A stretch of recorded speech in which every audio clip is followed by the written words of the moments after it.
तो बाबा साहब डॉक्टर अम्बेडकर जन जन तक पहुंच गए हैं। क्यों? एक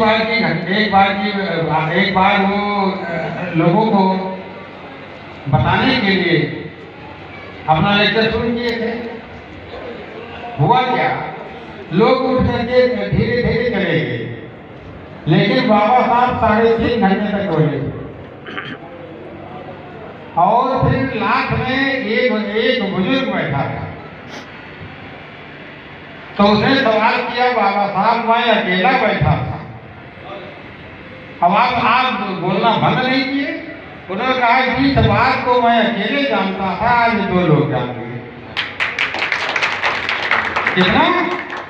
2 लोग जान गए। साथियों, आपको बताना चाहेंगे कि कोई भी कार्य करना है, जैसे आप क्या कहते हैं कि बढ़िया वक्ता बनना चाहते हैं, तो तब तक वक्ता बढ़िया नहीं बन पाएंगे जब तक आप बढ़िया श्रोता नहीं होंगे। सिद्धांत भाई, आप सुनोगे तो आपके अंदर ज्ञान होगा। कोई एक व्यक्ति सर्वज्ञ नहीं हो सकता है। तमाम लोग तमाम जानकारियां रखते हैं, उन जानकारियों को कलेक्ट करके समाज को दिया जाता है।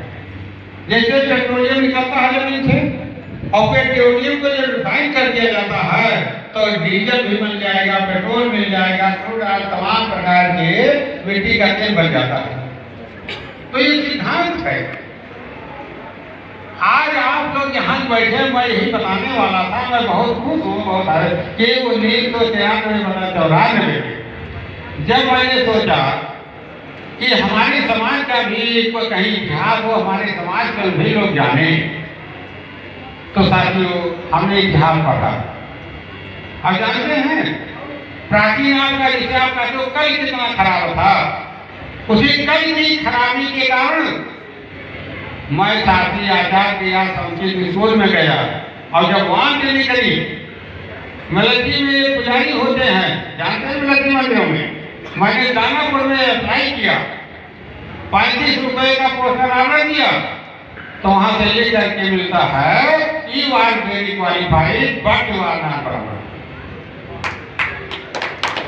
दानापुर का जो क्या कहते हैं कमांड एरिया था, वहां के ऑफिसर ने लिख दिया कि you are very qualified but you are not बराबर। पुजारी के लिए आप जो काबिल नहीं हो, क्योंकि आप शूद्र हो। तो साथियों, आप लोगों को ध्यान जानना पड़ेगा, ऐसे नहीं है।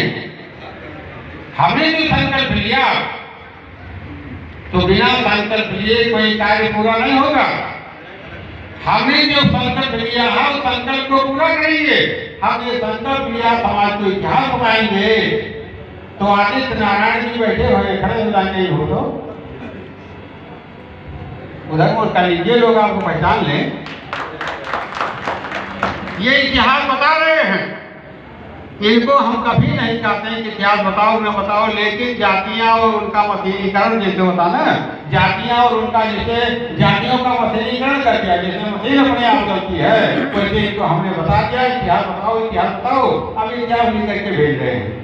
उधर क्या कहते हैं कि गंगा लखनवी जी है, गंगा लखनवी जी इतिहास बता रहे हैं।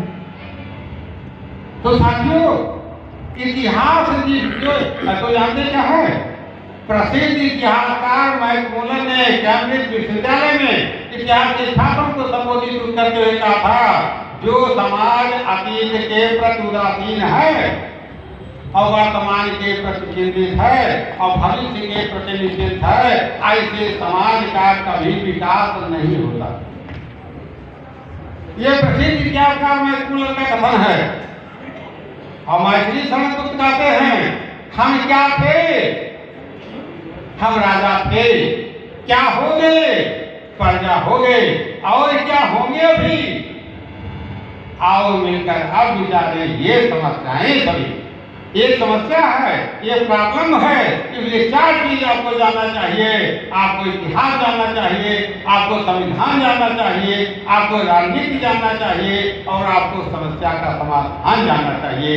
ये 4 चीज अगर आप नहीं जानोगे तो आप लड़ाई नहीं जीत सकते। जैसे अभी हमने सवाल किया कि भारत के संविधान का कौन सा भाग है, कौन सा अनुच्छेद है, तो दोष आपका नहीं है। क्योंकि संविधान माने क्या कहते हैं, ला करने के लिए, एलएलबी करने के लिए, जब ला करने के लिए कोई बच्चा जाता है तो समझ रखिए कि नियत पास करना होगा। वो चाहता है परीक्षा को पास कैसे करेंगे, लेकिन वही बच्चा जब अध्यापक बन के पढ़ाता है, तो जब पढ़ाता है तो पढ़ता है, और जब पढ़ता है तो वो पढ़ाता है। उल्टा है एकदम, बच्चा अध्यापक को पढ़ा रहा है और अध्यापक पढ़ रहा है। इसलिए पढ़ रहा अध्यापक को ये डर रहा है कि अगर हमने गलत पढ़ा दिया तो हमारी गलत बात अगर बीच में चली गई, बच्चों के बीच में चली गई, तो ये बच्चे गलत उत्तर लिखेंगे। तो साथियों ये ढेर सारी बातें हैं। तो इतिहास में दो चीज हम इसलिए बताना चाह रहे थे कि सम्राट महापद्मनंद को हम क्यों लेकर के आए। हमने रिसर्च किया, हमको भी दुख हुआ, हमने कहा हमारा कुछ है, जब हमने पढ़ना पड़ेगा इतिहास कहाँ मिलेगा, इतिहास मिलेगा संस्कृत की किताबों में मिलेगा। इतिहास में नंदवंश को नहीं लिखा गया, क्योंकि इतिहास नाम केवल ये नंदवंश लिख दिया गया, लेकिन उसने क्या किया था ये नहीं, क्या किया था, उसमें दिक्कत हो जाएगी उनके लिए हल्का सा पढ़ा देते हैं, जिसे दिखा देते हैं। मैंने रिसर्च किया उसका संतान क्या आपने क्या लिखा है, नंदवंश की शोध संस्थान, ये शोध हो रहा है, रिसर्च करना चाह रहे हैं। तो रिसर्च में जब आपके पास नंदवंश का इतिहास आया, अब आज नंदवंश के लिए सब बैठे हैं, तुम्हें कितना सोचता है, हमारा मन कितना तारीफ प्रफुल्लित है, चाहे संजय विद्यार्थी हो, और चाहे क्या कहते हैं कि गौरवनंद हो, और चाहे वो क्या नाम राजेश जी हो जो मंच का संचालन कर रहे हैं। आज हम इतने खुश हैं कि हमारे समाज के बच्चे मंच और माइक पकड़ करके बोलने लायक हो गए। ये जो चलाते थे वो बोलने लायक हो गए, नहीं हो गए। आज आप मंच लगाने लायक हो गए। कभी आपको कभी मंच लगता था तो उससे देखते थे, आज आप मंच लगा रहे हो तो मुझे खुशी नहीं हो रही, मैं बहुत खुश हूं। और रही बात आप कर रहे हो राजनीति में तो हम जानते हैं क्या राजनीति का खेल क्या होता है। पहले खेल बिगाड़ो। हमारे लोग क्या कहते हैं, जीतने के लिए आते हैं, नहीं जीतना उतना नहीं हमें। हम अपने साथियों को बता रहे हैं, ये देखिए ये सुरेश बहुत हैं, लोकसभा लड़े हैं, 24,000 मिल रहे हैं, 5वें स्थान पर है। अम्बेडकर नगर से लोकसभा लड़े हैं, जो ये कर रहे हैं सुरेश कुमार पर 5वां स्थान है। अब पहली वहां पर क्या घेरा जिले में मौलिक अधिकार पार्टी 5वें नंबर पर है, और बहुजन समाज पार्टी 9वें नंबर पर है। कौन आगे है कौन पीछे है? अगर कांग्रेस जमशेदपुर चलेंगे तो मौलिक अधिकार पार्टी है, अगर छत्तीसगढ़ चलेंगे तो मौलिक अधिकार पार्टी आपको मिलेगी। अगर आप क्या कहते हैं मध्य प्रदेश चलेंगे तो मौलिक अधिकार पार्टी मिलेगी, महाराष्ट्र चलेंगे तो मौलिक अधिकार पार्टी मिलेगी, गुजरात चलेंगे तो मिलेगी। हमने बॉर्डर को घेर दिया, उत्तर प्रदेश का बॉर्डर मौलिक अधिकार पार्टी ने घेरा है। ऐसे लोकसभा चुनाव में हम समीकरण बिगाड़ेंगे, समीकरण बिगाड़ दिया। अब जब समीकरण बिगाड़ेंगे पता चलेगा, जिस दिन हम तमाम सीटों पर अपने कैंडिडेट उतारेंगे। कुछ लोग बोल रहे हैं 75 जिले में विधायक बना लो, अरे 403 की विधानसभा है, 75 जिले में विधायक कैसे होगा? आपके 12 से ज्यादा विधायक नहीं हो सकते हैं। अगर नई समाज 3% आबादी है तो 4 3 12 बनेगा। भाई 403 की विधानसभा तो 12 से ज्यादा एमएलए आप नहीं बना पाओगे, और एमएलए बनोगे कैसे? टिकट कौन देगा आपको? कौन देगा टिकट? टिकट आपको इसलिए देगा कुछ लोग कि जो दाल होती है, दाल में नमक डाला जाता है और दाल का स्वाद न बिगड़ने पावे, इसलिए नमक के रूप में 1-2 लोगों को टिकट दे, दाल का स्वाद बढ़िया। हर बात में आप क्या कर रही हैं? और पहली बात मजबूरी में आपको जाके क्या कहते हैं, 4 सदन होते हैं, इसको लोकसभा बोलते हैं, लोकसभा इसको राज्यसभा बोलते हैं। लोकसभा का टिकट नहीं मिलेगा क्योंकि लोकसभा कानून बनाती है और राज्यसभा कानून की समीक्षा करती है। लोकसभा भोजन बनाती है, और रसवा भोजन परोसी है, तो आपका नंबर परोसने वाली होगा, भोजन बनाने वाली में नहीं। डॉक्टर रामनाथ जी कर्पूरी ठाकुर के लड़के भोजन परोसने वाली संस्था में है, न कि भोजन बनाने वाली संस्था में। नीचे आएंगे, यहाँ जो विधानसभा होती है वहाँ कानून बनता है, वहाँ भोजन बनता है, और विधान परिषद क्या करती है? कानून की समीक्षा करती है या भोजन परोसती है। तो साथियों, ये आपको समझना पड़ेगा, राजनीति को समझना पड़ेगा। राजनीति करने निकलने हैं, बिना राजनीति समझे नहीं आपको जान पाओगे राजनीति क्या है, पार्टी क्या है, कुछ नहीं जान पाओगे। जानना पड़ेगा, और राजनीति को जानने के लिए संविधान पढ़ना पड़ेगा। ये भारत का संविधान है। भारत के संविधान में 22 भाग हैं, 18 भाग सरकार के लिए हैं और 4 भाग जनता के लिए हैं। वो 4 भाग जनता के लिए कौन है? ये हाथ में है, यानी ये उठा है, भारत के संविधान की प्रस्तावना है, ये कुंजी है, इससे भारत का संविधान खुलेगा। भारत के संविधान की जो प्रस्तावना है, जो प्रेमदिल है, इससे भारत का संविधान खुलेगा, संविधान की घर खुलेगा। कि उसमें क्या क्या रखा गया है? सामाजिक, आर्थिक, राजनीतिक न्याय दी गई है। प्रस्तावना में कहा है कि सामाजिक न्याय मिलना चाहिए, आर्थिक न्याय मिलना चाहिए, राजनीतिक न्याय मिलना चाहिए।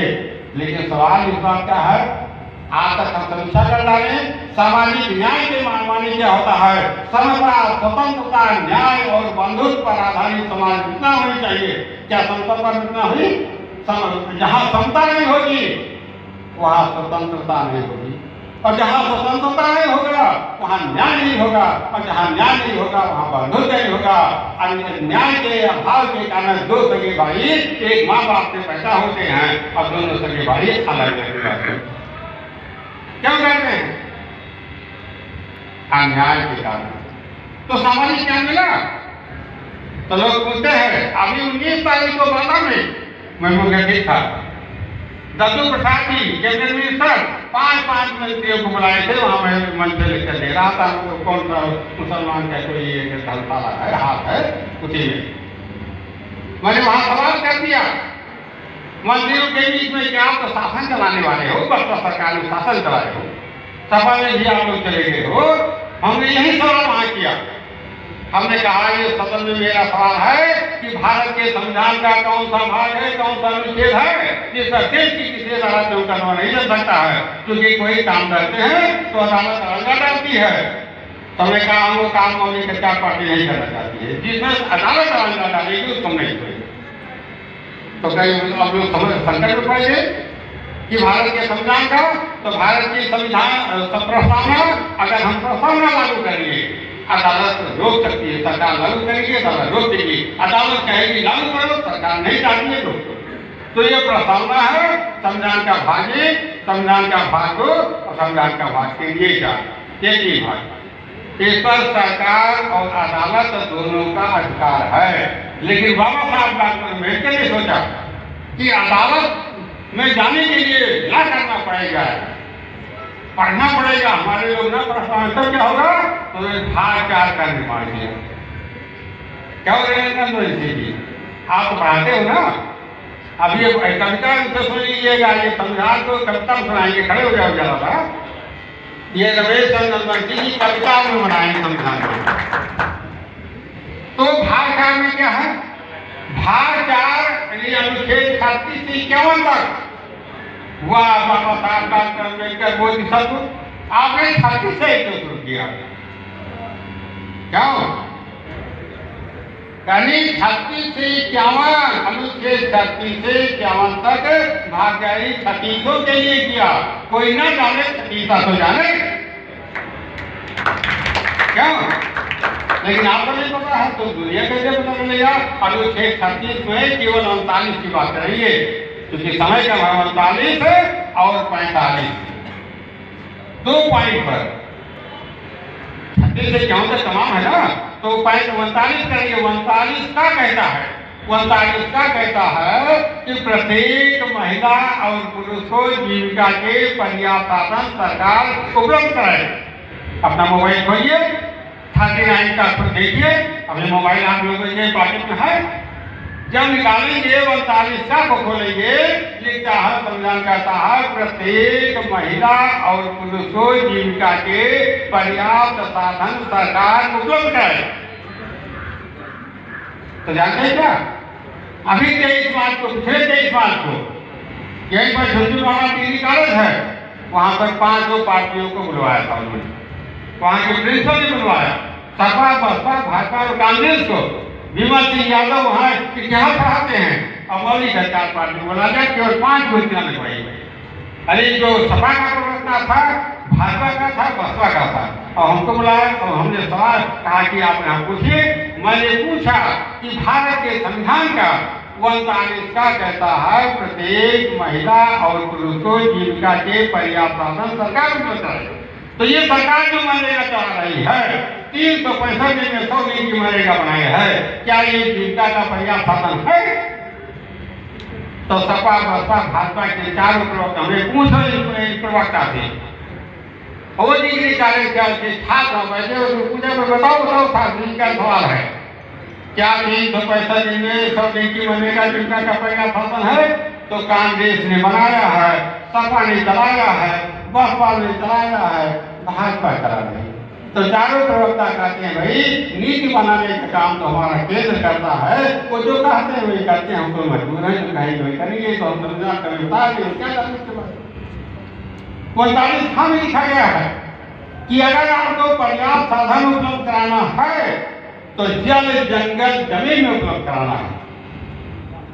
बड़ा साफ है, कहाँ उपलब्ध कराना है? जल में, जंगल में और जमीन में। हमारे देश के लोग 3 जगह निवास करते हैं।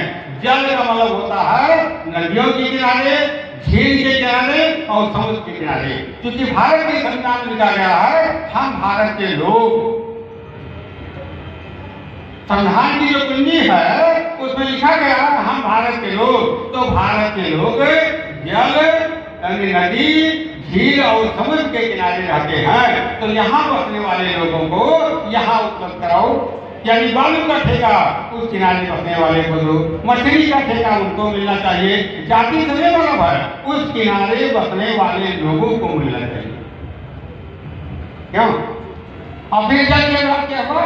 जंगल की बात थी। जंगल के लिए लिखा गया जंगल में आदिवासियों को भागीदारी दो। जंगल में साखू है, सागौन है, चंदन है, तमाम प्रकार के वृक्ष हैं, वहां दो। लेकिन देश की सुप्रीम कोर्ट कहती है नहीं जंगल में भागीदारी नहीं देना है। यहाँ नक्सलवाद है।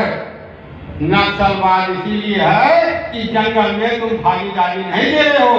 जब तक भागीदारी नहीं दोगे तब तक नक्सलवाद रहेगा। जिस दिन भागीदारी देंगे नक्सलवाद खत्म हो जाएगा। छत्तीसगढ़ में हमारा कार्यालय है। ये सुरेश गौर खड़े हैं, इनको मैंने पूछा था, दूसरे तल्ले पर मौलिक अधिकार पार्टी का कार्यालय बना हुआ है। और नक्सलवादी कहते हैं आओ आप आइए, हम चलते हैं, लेकिन कौन हमला करेगा?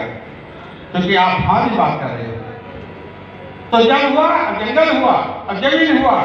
जमीन के लिए साफ लिखा गया है भारत के संविधान का अनुच्छेद 243 था, इसमें 18 में लिखा गया है कि प्रत्येक जनगणना के बाद जब आदमी गिन लिए जाए तो चकबंदी कराई जाए। अब 243 था, साफ लिखता है कितनी बार चकबंदी हुई बोलो? क्या नहीं चकबंदी हो रही है? चकबंदी करके 10% जमीन काटी जाए, जमीन काटने के बाद पर्याप्त आवास भूमि, पर्याप्त व्यवसाय भूमि और पर्याप्त कृषि भूमि दी जाए। ये 243 था, मिलकर था बोल रहा तय हो गया। तो एक बार के क्या कहते हैं 39 था। लेकिन चलिए कोई सरकार आ गई, मान लीजिए उसे बढ़िया चकबंदी करा करके आपको क्या कहते हैं पर्याप्त आवास और व्यवसाय भूमि दे दिया। आपके पास पैसे नहीं, क्या करोगे? कैसे खेती करोगे? कैसे घर बनाओगे? कैसे व्यवसाय चलाओगे? उसके लिए भारत के संविधान कहता है 49 लिखा गया है कि सकल घरेलू उत्पाद जो जीडीपी है, प्रदर्शन है, उसमें जो प्राकृतिक संपदाओं से प्राप्त आय है वो पाई जनता के खाते में डालो। और मोदी सरकार पार्टी का धना जनता था। अब मीरा कुमार लोकसभा अध्यक्ष थी और क्या कहते हैं कि डॉक्टर क्या कहते हैं मनमोहन सिंह नहीं, वो मुसलमान, अरे अब्दुल कलाम, डॉक्टर अब्दुल कलाम ने उन्हें कहा कि बाहर कराओ 39 पर पास होनी चाहिए।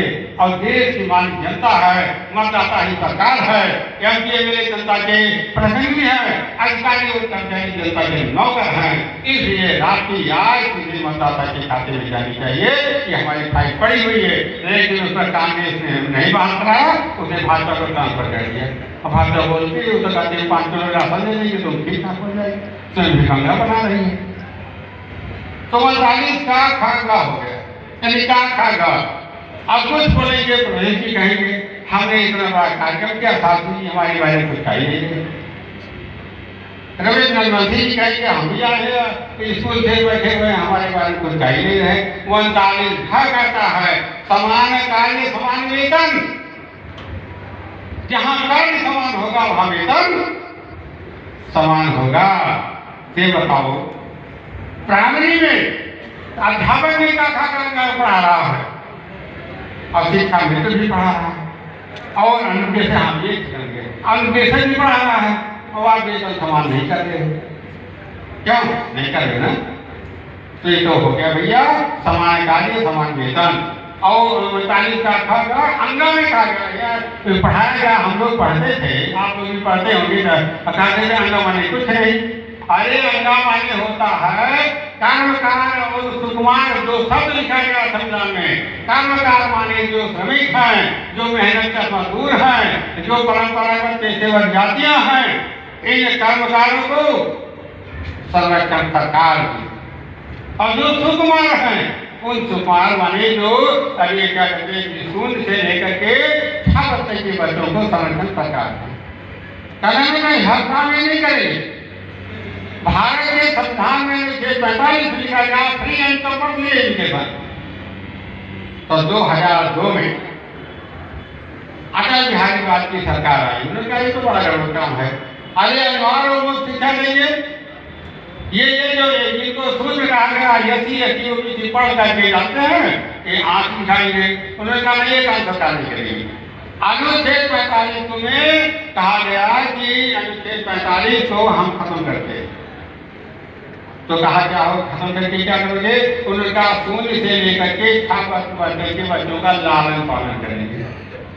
अरे भाई अटल बिहारी जाएगी, जो शून्य से लेकर के 6 वर्ष तक का बच्चा होगा उसका लालन पालन की मां करेगी कि तू करेगा मेरे बच्चे? क्यों? ये भारत का संविधान है। अनुच्छेद 50 कहता है एक अनुच्छेद 50 कहता है कि कार्यपालिका न्यायपालिका को अलग करो।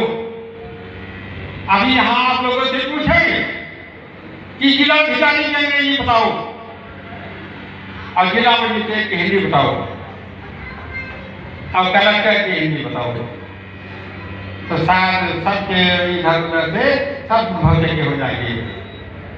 कहेंगे डीएम माने जिलाधिकारी और जिलाधिकारी माने डीएम नहीं। डिस्ट्रिक्ट मजिस्ट्रेट होता है जिला दंडाधिकारी, जनपद दंडाधिकारी।